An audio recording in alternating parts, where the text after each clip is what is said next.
जय हिंद दोस्तों, उत्तराखंड वन दरोगा की आज हम बात करेंगे। मैंने इसका सिलेबस पूरा आपको कवर करवाया था। सिलेबस के अनुसार क्वेश्चन वो फिजिक्स केमिस्ट्री में ठीक ठाक आ गए थे।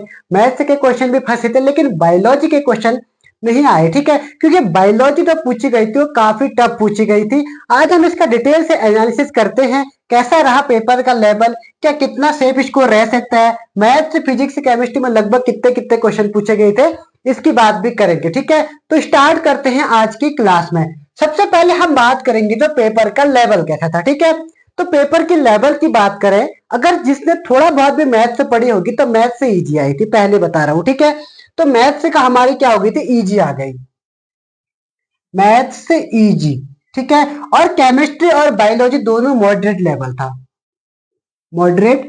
और बायो भी, सॉरी, और फिजिक्स भी मॉडरेट लेवल था। ठीक है, ये दो सब्जेक्ट मॉडरेट लेवल थे। लेकिन जो बायो था, बायो काफी हार्ड लेवल की बायो आई थी। ठीक है, तो बायो क्या थी, एकदम हार्ड थी। बाकी सारे बच्चों ने फिजिक्स केमिस्ट्री मैथ से कर भी ली थी।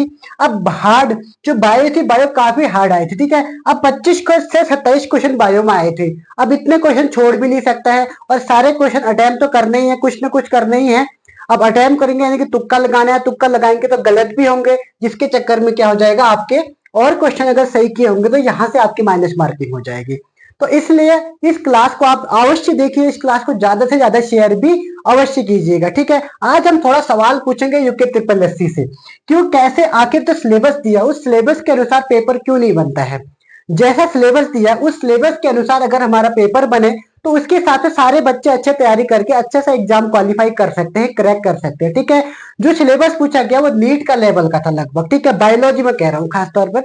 कुछ क्वेश्चन फिजिक्स में भी है, कुछ क्वेश्चन केमिस्ट्री में भी है। मैथ्स लगभग ठीक आई थी, मैथ्स से हमें कोई शिकायत नहीं है। ठीक है, तो बात रही बायोलॉजी में, तो बायोलॉजी में हमें सबसे पहले शिकायत ये है, जो इसमें लगभग 10 से 12 क्वेश्चन थे वो आउट ऑफ सिलेबस पूछे गए थे, यानी कि जो सिलेबस दिया है उस सिलेबस के बाहर से क्वेश्चन आए थे। ठीक है, अब इन क्वेश्चनों को हम कहां से पढ़े। अगर आपको ऐसे सिलेबस देना है, ऐसे क्वेश्चन देने हैं, तो आप पहले ही सिलेबस में दे दो कि इस सिलेबस यहां से भी क्वेश्चन पूछे जाएंगे। ठीक है, आपने सिलेबस में नॉर्मल चीजें दे रखी है और वही चीज बच्चा पढ़ के जाता है। ठीक है, क्लास 11th 9th 10th तक वैसे मेनली साइंस दी गई है, और कुछ क्वेश्चन उसमें 11th 12th, कुछ टॉपिक जो है वो 11th 12th के भी हैं। तो 11th 12th के टॉपिक भी हमने पढ़े हैं कुछ, तो उसके हिसाब से जो सिलेबस बनता है वो सिलेबस ठीक ठाक बन जाता है। लेकिन फिर भी उसके बावजूद भी जो सिलेबस आ रहा है, जो क्वेश्चन पूछे गए हैं वो आउट ऑफ सिलेबस पूछे गए हैं। ठीक है, तो आप लोग ज्यादा से ज्यादा इस क्लास को शेयर कीजिएगा, जरूर उन बच्चों का तक पहुंचाइएगा जहां तक, जिन बच्चों को लगता है कि बायो हार्ड आई थी। ठीक है, अगर बायो हार्ड आई थी तो बाकी के 3 सब्जेक्ट ठीक ठाक आए थे, लेवल के आए थे। लेकिन एक बायो के खराब आने से हमारा पूरा पेपर क्या हो जाता है, खराब हो जाता है, जिसके चक्कर में हमारे मार्कशीट, हमारे जो मेरिट में आना कैंसिल हो जाता है। तो इसलिए आप लोग इस क्लास को ज्यादा से ज्यादा शेयर करना, ताकि पता चले कि यूके ट्रिपल एससी आयोग के पास तक ये वीडियो जानी चाहिए कि आखिर ये जो लेवल था बायो, आखिर वो आउट ऑफ सिलेबस क्वेश्चन पूछे क्यों गए थे। ठीक है, अभी आपने देखा होगा जो यूकेपीएससी का अपर पीसीएस का मेंस हुआ था, मेंस में जो जीके जीएस का जो पेपर था उसमें यूकेपीएससी ने कुछ आउट ऑफ क्वेश्चन दे दिए गए थे। ठीक है, लेकिन फिर क्या किया, बाद में यूकेपीएससी ने उस पेपर को दोबारा कंडक्ट करवाया था। अगर ऐसा हो सकता है कि यह पेपर दोबारा कंडक्ट कराया जाए तो आप लोग इसको बात अवश्य करना। ठीक है, तो अब रही बात हमारी जो सिलेबस था वो कितने टॉपिक का था वो रहे। ठीक है, तो पेपर का लेवल हम कह सकते हैं मॉडरेट से हार्ड, मॉडरेट से हार्ड लेवल तक का था। ठीक है, तो यहां तक रही बात। अब फिजिक्स में हमारे लगभग कितने क्वेश्चन आए थे, तो फिजिक्स में करेक्ट 25 क्वेश्चन आए थे। बाकी 24 क्वेश्चन हमारे आए थे केमिस्ट्री में, और 24 क्वेश्चन आए थे मैथ्स में, और बाकी के 27 क्वेश्चन आए थे बायो में, यानी कि 7 4 11 4 15 5 20। ठीक है, तो इतने क्वेश्चन बने थे। और हमें सिलेबस में दिया क्या गया था, एग्रीकल्चर दिया गया था, इन्वायरमेंट दिया गया था, फॉरेस्ट्री दिया गया था, वो कुछ नहीं आया। तो वो भी आना चाहिए था, वो नहीं आया। कोई बात नहीं है, आयोग के हाथ में सिलेबस में क्या दे करके, बाकी तो आयोग की मर्जी है। लेकिन हाँ, जो क्वेश्चन आउट ऑफ सिलेबस आए उन क्वेश्चनों को आयोग ठीक कर सकता है। ठीक है, तो ये रही बात इसकी। तो फिजिक्स केमिस्ट्री मैथ्स बायो हमने इनकी बात करी। तो फिजिक्स में बच्चा, अब बात, फिजिक्स में बच्चा कितना नंबर ले के आ सकता है, तो बात थोड़ा बहुत हम देख लेते हैं कि सेफ स्कोर या कट ऑफ कितनी जा सकती है इस पेपर की, तो उसकी भी थोड़ा बात हम कर लेते हैं। फिजिक्स का पेपर मॉडरेट लेवल का था, तो लगभग हम इसमें अगर माने तो 16 क्वेश्चन फिजिक्स में लेके आ सकता है, ठीक है। तो वही बात करें केमिस्ट्री की, तो 16 क्वेश्चन हम मान लेते हैं कि केमिस्ट्री में भी बच्चा लेके आ सकता था। और रही बात मैथ्स में लगभग हम 18 क्वेश्चन मान के चलते हैं कि बच्चा लेके आ सकता है। लेकिन अब जिसकी मैथ्स होगी, जिसकी बायो होगी, उसके लिए मैथ्स से काफी टफ पड़ गया होगा, और जिसकी बायो होगी तो बायो तो वैसे ही टफ पूछी गई थी। जिस बच्चे ने पढ़ा था उसके लिए भी ये पेपर बहुत हार्ड था, ठीक है। अगर जिस बच्चे ने तैयारी यूके ट्रिपल एससी के हिसाब से सिलेबस के अनुसार की होगी, उन बच्चों के लिए भी अगर बायो पढ़ी होगी तो उन लोगों ने कहा हमने अभी तक पढ़ाई क्या है, हमें तो कुछ आता ही नहीं है, ऐसा आपके मन में अवश्य फील हुआ होगा, ठीक है। अब रही बात किसकी, बायो की, तो बायो में अगर बच्चे की बात करें तो मेरे हिसाब से 12 नंबर लाना बहुत ही टफ बात होगी। जो बच्चे भी इसमें 12 नंबर लेके आए होंगे तो उन लोगों के लिए बहुत बहुत अच्छा काम, मतलब बहुत बधाई उनको, ठीक है। तो इस टोटल कितने नंबर होते हैं, 6 5 11 8 19 और 2 21, एक है लगभग 2 2 3 4 5 6, लगभग नंबर कितने बन रहे हैं, 61 नंबर बन रहे हैं। तो यानी कि अगर हम कट ऑफ की बात करते हैं तो जहां पर लिखते हैं जनरल, एससी, एसटी, ओबीसी और ईडब्ल्यूएस, इन कैटेगरी की अगर हम बात करते हैं तो लगभग कितनी कट ऑफ जा सकती है, तो इसकी हम बात कर लेते हैं, ठीक है। तो मेरे हिसाब से जनरल की कट ऑफ 61 से लेकर 65 तक, इससे ज्यादा कट ऑफ नहीं जाएगी जहां तक वो मुझे लगता है, क्योंकि पोस्ट भी कम है तो इसलिए 61 65 कह रहा, नहीं तो मैं तो सीधे 55 50 से 55 बोलता। अगर इसमें पोस्ट 300 400 के आसपास होती तो मैं कट ऑफ कहता कि सीधे 50 55 के आसपास जाती। पोस्ट कम है तो इसलिए कह रहा हूं कि जो कट ऑफ जाएगी 61 से 65 के बीच में जा सकती है, ठीक है। अब रही बात एससी की, तो एससी की कट ऑफ जाएगी लगभग 58 से लेकर 60 के आसपास, ठीक है। इससे ज्यादा, इससे कम एसटी की भी नहीं जाएगी, क्योंकि एससी में भी पोस्ट कम ही है। एसटी की भी लगभग 58 से लेकर 60 के आसपास में एसटी की भी कह रहा हूँ।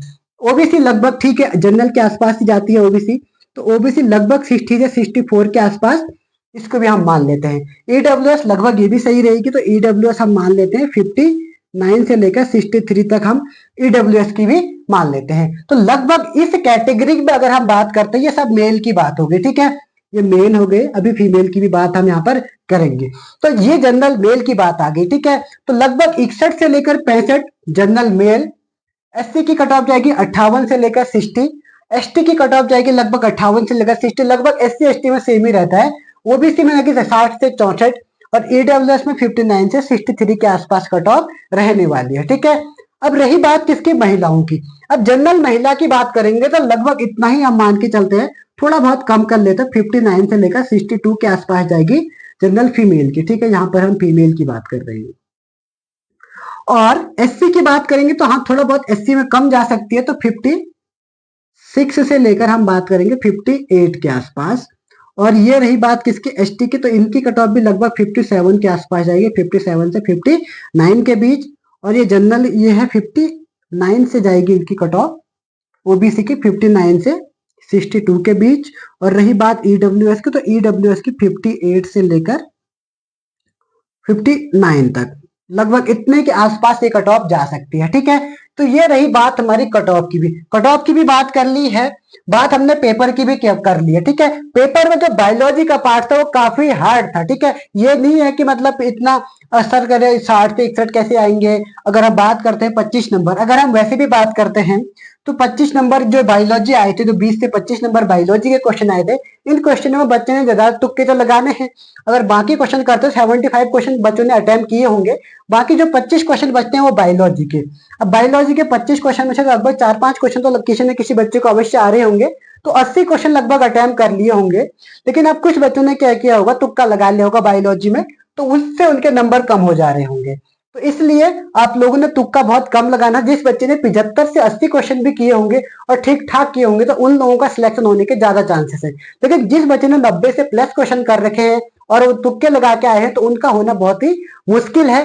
तो इस कट ऑफ के अंतर्गत अगर आप आते हैं तो आप सेफ हैं, आपको लगभग हल्की फुल्की फिजिकल की तैयारी कर देनी चाहिए, ठीक है। अब थोड़ा बहुत हम बात कर लेते हैं कि आउट ऑफ सिलेबस आने की बात, ठीक है। तो आयोग, अगर आपका पेपर होने वाला यूके ट्रिपल एससी पुलिस का स्पीक कराने वाला है, तो 6 सितंबर को लगभग आपका 6 जुलाई को आपका पुलिस का पेपर होने वाला है, ठीक है। अगर आप इस वीडियो को शेयर करोगे तो आयोग के पास तक ये वीडियो जानी चाहिए, ताकि क्या होगा इससे, अगला जो पेपर, अब ये पेपर तो मुझे नहीं लगता कि आयोग कैंसिल करके दोबारा कराएगा, क्योंकि उसने लगभग कुछ ही क्वेश्चन थे जो आउट ऑफ सिलेबस आए थे, लगभग बायोलॉजी में ही थे, बाकी तो उसने ठीक ठाक ही कराए थे, लेकिन क्वेश्चन को थोड़ा डीप ले गया था, डीप पूछे गए थे, ठीक है। लेकिन अब मुझे नहीं लगता कि इस पेपर को तो कैंसिल कराने से रहा, लेकिन जो आगे के पेपर आएंगे जैसे पुलिस का, पटवारी का, जो ये पेपर आएंगे तो उनको लगभग जो सिलेबस के अनुसार है उस सिलेबस के अनुसार तो कराए। अगर ऐसी बात हम आयोग के कानों तक पहुंचानी होगी, ठीक है। मेरी रिक्वेस्ट उन यूट्यूबर से भी है जिसने वन दरोगा की क्लास कवर करवाई थी, उन लोगों से भी मेरी रिक्वेस्ट है कि आप लोग भी इस पर आवाज अवश्य उठाइए, ठीक है, ताकि जो भी स्टूडेंट है इनका भी थोड़ा बहुत ठीक ठाक, और पेपर जो बनेंगे वो भी थोड़ा लेवल के बनेंगे, यानी कि ठीक ठाक बनेंगे, सिलेबस के अनुसार बनेंगे, ठीक है। तो ये हम बात यहाँ पर कर चुके हैं। फिजिक्स से केमिस्ट्री, मैथ से बायो, यही 4 पेपर आपसे पूछे गए थे, ठीक है। और भी सिलेबस दिया गया था, उसमें एग्रीकल्चर भी दिया गया था, उसमें इन्वायरमेंट भी दिया गया था, उसमें फॉरेस्ट्री भी दिया गया था, कहीं से एक क्वेश्चन भी नहीं पूछा गया था। इससे जो पहला पेपर आया था उसमें कम से कम थोड़ा राष्ट्रीय उद्यान, वन्य जीव अभ्यारण्य ये तो पूछता था, इस बार एक क्वेश्चन नहीं पूछा गया, ठीक है। तो ये पेपर का लेवल था आपका लगभग मेरे हिसाब से मॉडरेट से हार्ड लेवल का ये पेपर था। तो आप लोगों ने समझ गए होंगे इस क्लास को, आप लोगों ने देख लिया होगा। तो मैंने इसका जो आंसर की भी जारी कर दी गई है, तो आंसर की मैंने पार्ट 1 तो कंप्लीट करवा दिया, पार्ट 2 भी जल्दी से जल्दी आ जाएगी, ठीक है। 50 क्वेश्चन मैं सॉल्व करवा चुका हूं, उसमें भी मैंने आपको डिटेल से सॉल्व करवा रखे हैं। फिजिक्स में जो न्यूमेरिकल क्वेश्चन है, कौन सा फॉर्मूला लग रहा है, किस फॉर्मूले के अकॉर्डिंग उसको सॉल्व कर रहे हैं, ऐसे मैंने सॉल्व करवा रखे हैं। आप मैथ से सॉल्व कराऊंगा, मैथ से भी मैं आपको डिटेल से सॉल्व कराऊंगा, ठीक है। मैथ से का पार्ट बहुत आसान था, मुझे ठीक लगा, लेकिन बाकी का सिलेबस फिजिक्स केमिस्ट्री भी लगभग ठीक ठाक था, इतना भी इजी नहीं था कि फिजिक्स और केमिस्ट्री आप आराम से आप कर पाते, ठीक है। तो आज के क्लास में आप इतना ही देखते हैं, फिर मिलेंगे नेक्स्ट क्लास में, तब तक के लिए जय हिंद, जय उत्तराखंड।